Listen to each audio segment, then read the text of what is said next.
Hey everyone, welcome back to the channel. Thanks for tuning in for another episode. Today's tip is a simple one, but it is one that oftentimes goes overlooked by the anglers. And it's a major mistake in my opinion, because this alteration that most anglers do is preventing them from getting bites. And this is something that I think a lot of anglers don't recognize when they're out on the water. And it's a very valuable tip. And it's one that for me, during the course of my professional career, I know has helped me get to the next level. So that's what we're going to talk about today. Before I do get into that, I want to remind you guys that if you're looking for some additional content from me, check out my members only page. Also, I do a bunch of lake breakdowns and one-on-one virtual lessons through fishthemoment.com. All of that you can find in the video description. There's a lot of additional stuff out there that you can get that involves me. So check that out. A great way to support the channel as well. And hopefully it helps you catch a few more fish, just like today's tip. All right, guys. So this goes back a little bit, several years ago.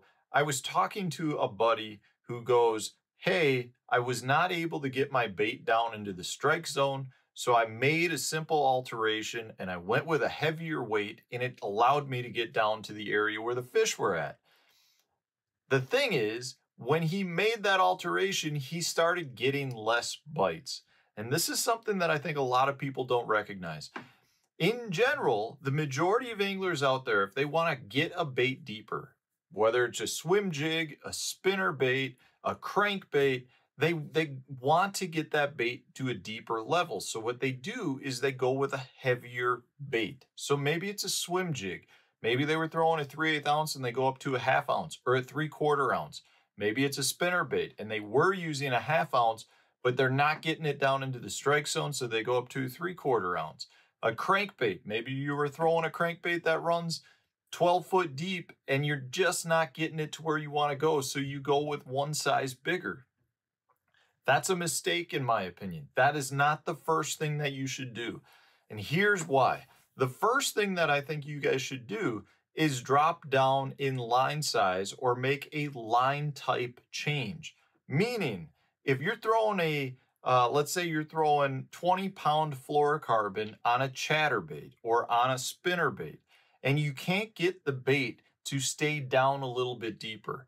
Instead of going up in weight size on your bait, you should drop down to maybe 15-pound fluorocarbon. That simple change, I guarantee you, will keep your bait several feet deeper.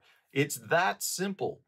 The problem with going with a heavier sized spinner bait or chatterbait or swim jig or a bigger crankbait is you're going to change the profile and the action of that bait. There is not one 3/4 ounce spinner bait or 3/4 ounce swim jig or 3/4 ounce lipless or vibrating jig out there that moves in the same way as a 1/2 ounce. You get much better action out of a 1/2 ounce bait than you do a 3/4 ounce bait.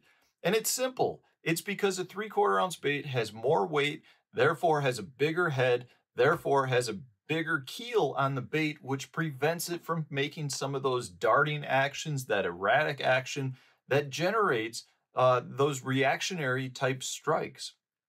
If you drop down to a smaller line size, that's going to allow that bait to actually get more motion because you have less drag being created by the line size. So not only now are you still using the bait that's going to create more action, you're actually increasing the amount of action because you're going down to a smaller line size. So that is very much one thing that you want to do.